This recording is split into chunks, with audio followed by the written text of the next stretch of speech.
कल हमने officially RO के थ्रू प्रचार सभा के लिए और वहाँ पर सभा बना रखने के लिए हमने ऑफिशियली जो कुछ परमिशन रहता है हम परमिशन ग्रांटेड करके वहाँ पर सभा में पहुँचे थे। और जैसे आरओ का एक अपना पथक रहता है, वो पथक भी रहना वहाँ पर ज़रूरी रहता है।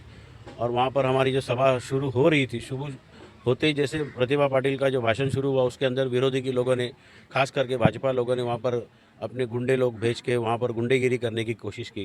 कोशिश तो क्या, वो कोशिश लेके हमारी जितनी भी महिलाएं थे, वो महिलाओं के ऊपर उन्हें गाली गलौज देना चालू किया और अनाप शनाप बकने लगे थे। लेकिन हमारी महिलाएं भी काफ़ी शांत थे, उन्होंने ये अच्छी तरह से सहा। लेकिन खंत इस बात का लगता है कि हमने ऑफिशियल परमिशन लेने के बाद बड़े पैमाने पर वहाँ पर पुलिस भी मौजूद थी, और मौजूद होने के बाद भी जो प्रचार पथ, जो आचार संहिता का पथक है, वो भी वहाँ पर था।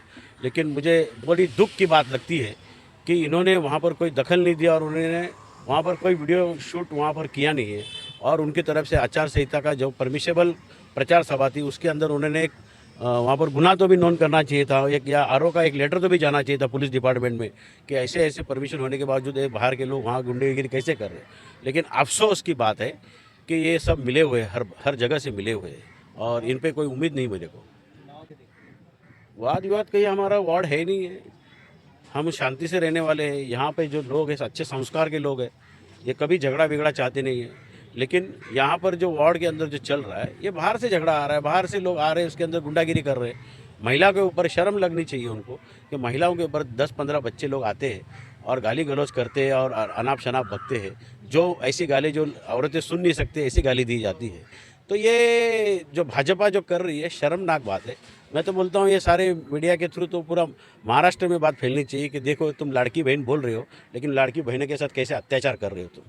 पुलिस पक्ष पे भी सही से कार्रवाई नहीं करने का आरोप लगाया आपके पक्ष पे, उस पे क्या कहना चाहिए? 100% जो निज़ामपुरा सेक्शन के जो है, हमेशा अभी कल हमको इतना सब हमारे पास एविडेंस होने के बाद, हमारा परमिशन होने के बाद भी 6 घंटा एफआईआर को लगता है, 6 घंटा। और वहाँ पर महिलाओं को वहाँ पर बोला जाता है कि आप बैठे रहो, करें। अरे ये कौन सी बात है, ये कौन सा तरीका है? तो कहने का मतलब है लॉ एंड ऑर्डर मेंटेन करने का उनका काम है, हमारा काम तो नहीं है। वहाँ पर अगर पुलिस प्रशासन वहाँ पर बैठी थी, वहाँ पर आचार संहिता का पथक था, हमने परमिशन लेने के बाद वहाँ पर एक इंसान वहाँ पर आके कुछ बोला नहीं कि उन्होंने भगाया नहीं। महिलाओं से वहाँ पर झगड़ा होना करना, हमारे मैडम और बाकी सब महिला उनसे लड़ते रहे, इसका मतलब क्या है कि वहाँ पर जो निज़ामपुरा सेक्शन है उसके ऊपर तो मेरा आरोप ही है, क्योंकि ये गलत बात हो रही है। चुनाव के दरमियान इस तरह के हालात फिर से ना हो, तो इसके लिए आपने इसकी तैयारी की है? तैयारी बोले तो क्या, समझा नहीं आपका सवाल। सुरक्षा को लेकर या आगे व्यवस्था को लेकर आपने क्या तैयारी? सुरक्षा हमारी जनता ही है। हम लोग अभी पुलिस प्रशासन को जो ऑफिशियली लेटर देना तो दिया, अभी उनको देना है नहीं देना है वो उनकी मर्जी है। बाकी पाटिल फैमिली अपना मजबूती रखते हैं, मजबूती इसलिए रखते हैं क्योंकि सारे यहाँ के जो लोग हैं, यहाँ के महिला वर्ग है हमारे साथ में जुड़े हुए, वही हमारा सेल्फ प्रोटेक्शन। अभी हमारे लिए प्रोटेक्शन तो वही है, हम उनके खुद के लिए, उनके लिए प्रोटेक्शन है। निष्पक्ष तो नहीं हो रहे यहाँ पर, अलग अलग ढंग के, अलग अलग तरीके से गुंडागिरी की जाती है। यहाँ पर जो लोग शांत हैं, घरों में अपनी सुख शांति चाहते हैं, उनकी सुख शांति भंग करने का कोशिश चालू है। और जैसे आज आप मीडिया से मैं भी बात कर रहा हूँ, तो एबीपी में हमने शायद वो कल न्यूज़ फ्लैश भी हुआ था, तो आपने वो वीडियो में भी देखा है कि किस तरीके का ये चल रहा है। ये तरीका कौन सा है, ये गुंडेगिरी कौन से तरीके से जा रही है, दहशत मचाई जा रही है। लेकिन ये पब्लिक है, बहुत होशियार है, तो पब्लिक से भी आह्वान करूंगा कि ऐसे गुंडेगिरी को डरे ना। और आप सुरक्षित है, आप सुरक्षित है। जैसे कि गवर्नमेंट है वो सुरक्षित चाहती है, खाली महिलाओं को लाड़की बहन बोल के देना ये सब कुछ नहीं होता है, लेकिन महिलाओं की सुरक्षा करना ही उनका धर्म है।